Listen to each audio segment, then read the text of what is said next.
SC ST కోర్టులో శిక్ష పడిన ఎమ్మెల్సీ తోట త్రిమూర్తులను ఎన్నికల్లో పోటీకి అనర్హులుగా ప్రకటించాలని విదేశం ఐక్య వేదిక రాష్ట్ర council convener Busi Venkatarao demand చేశారు. పోటీకి అనర్హులుగా ప్రకటించాలని డిమాండ్. ఎస్సీ ఎస్టీ కోర్టులో శిక్ష పడిన ఎమ్మెల్సీ తోట త్రిమూర్తులను ఎన్నికల్లో పోటీకి అనర్హులుగా ప్రకటించాలని విదేశం ఐక్య వేదిక రాష్ట్ర council convener Busi Venkatarao demand చేశారు. బుధవారం రేసపువానిపాలెం అంబేద్కర్ భవన్లో మీడియాతో మాట్లాడారు. త్రిమూర్తులకు టికెట్ ఇచ్చిన జగన్ పట్ల కూడా దళితులు అనుకూలంగా లేరన్నారు. వెంటనే ఆయన దళితులకు క్షమాపణ చెప్పాలని చెప్పారు. విదేశం నాయకులు పాల్గొన్నారు ఈ కార్యక్రమంలో. ప్రధానంగా మనం గుర్తించాల్సినటువంటి అంశం శిక్షాకాలం.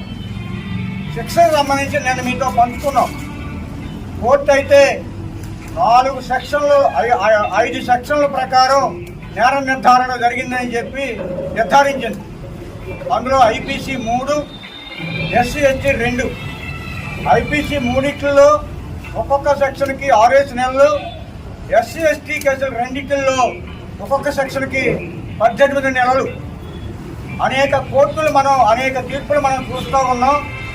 ఉదాహరణకి ఎక్కడైనా తీవ్రమైనటువంటి నేరం జరిగితే ఒక అమ్మాయిని మానభంగం చేసి హత్య చేస్తే మానభంగం శిక్ష, హత్య శిక్ష 2 విడదీసి 2 శిక్షలు ఏకకాలంలో కాకుండా ఇదొక 7 ఏళ్ళు, అదొక 7 ఏళ్ళు, లేదా ఇది 10 ఏళ్ళు, అదొక 10 ఏళ్ళు, ఈ రకంగా 20 ఏళ్ళు శిక్ష అని చెప్పి ఇటువంటి తీవ్ర నేరాలకి కోర్టులు ప్రకటించడం మనం చూసాం చరిత్ర.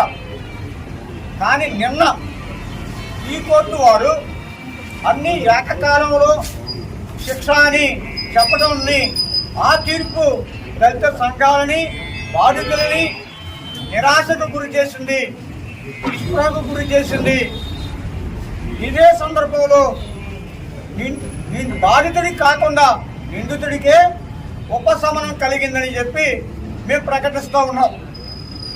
ఈ పరిస్థితుల్లో ఈ కేసుకు సంబంధించి ఎంతవరకు ఏదైతే అతనికి శిక్ష పడాలని మేము పోరాటం చేశామో నేర తీవ్రతకు తగినటువంటి శిక్ష పడలేదు కాబట్టి ఈ శిక్షా కాలాన్ని ఏకకాలంగా కాకుండా 18 నెలలు కనీసం 3 సంవత్సరాలకి పరిమితి చేయాలని, దీనికోసం తీర్పుని పునఃసమీక్షించి అతని శిక్షను పెంచాలని ఉన్నత న్యాయస్థానంలో న్యాయ పోరాటం చేయాలని చెప్పి మా కమిటీ మరియు గతం నుండి మాకు హైకోర్టు స్థాయిలో మాకు ఈ కేసులో ఉన్నటువంటి న్యాయవాదులు మేమందరం అభిప్రాయపడింది.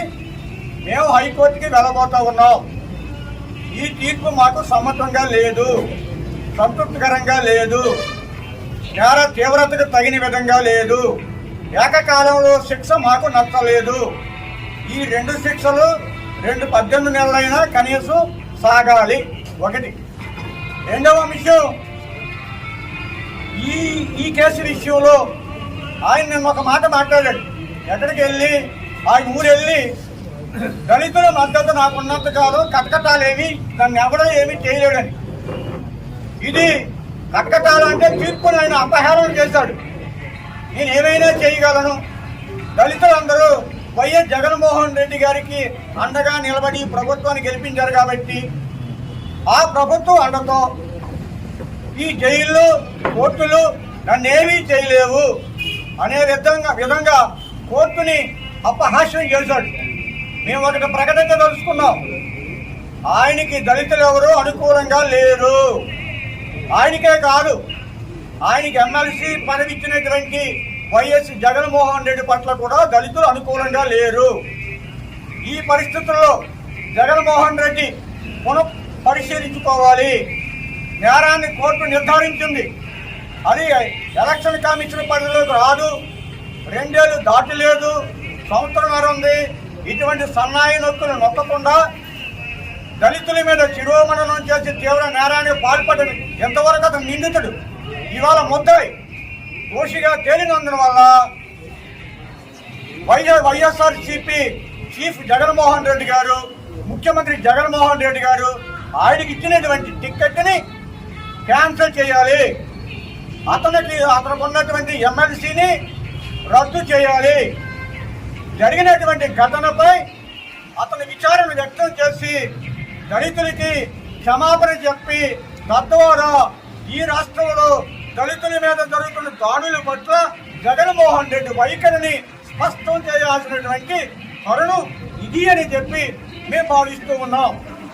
రెండవది, న్యాయస్థానంలో మా పోరాటంతో పాటుగా ఈ 28 ఏళ్ళు న్యాయం కోసం మేము ఏ స్థాయిలో ప్రజాక్షేత్రంలో ఏ స్థాయిలో అయితే ఉద్యమం చేశామో అదే స్థాయిలో ఇతర శిక్షాకాలం పెంచే వరకు ఇతని రాజకీయపరమైనటువంటి భవిష్యత్తులో మరో రాజకీయ నాయకుడు ఇలా ఉండకుండా ఉండాలి అంటే ఈ రాజకీయ ఎన్నికల్లో పాల్గొనేటానికి అనర్హత సాధించే వరకు ప్రజాక్షేత్రంలో ప్రజా ఉద్యమాన్ని ప్రజా సంఘాలతో కలిపి విదసం ఐక్యవేదికతో పాటు వెంకటాయపాలెంలో మొదటి నుంచి పనిచేస్తున్నటువంటి వెంకటాయపాలెం దళిత ఐక్యవేదిక రాష్ట్ర వ్యాప్తంగా ఒకవైపు ఉద్యమం చేస్తూనే ఇక ఈ ప్రాంతంలో నన్నెవరో ఏమీ చేయలేదని చెప్పి ఛాలెంజ్ విసిరినటువంటి ఈ తోట త్రిమూర్తులకి నీ ద్వారా ఒక ఛాలెంజ్ విసిరదలుచుకున్నావు.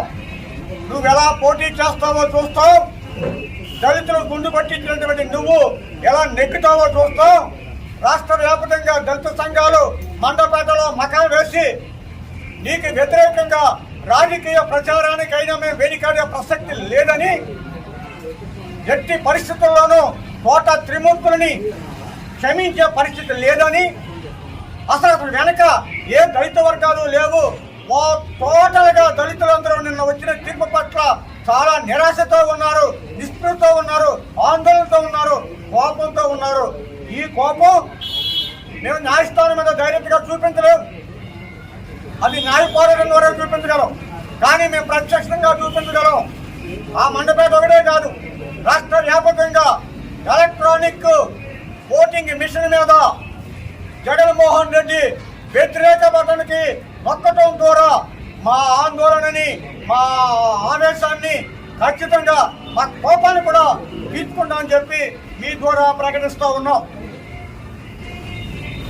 అందరికీ నమస్కారం.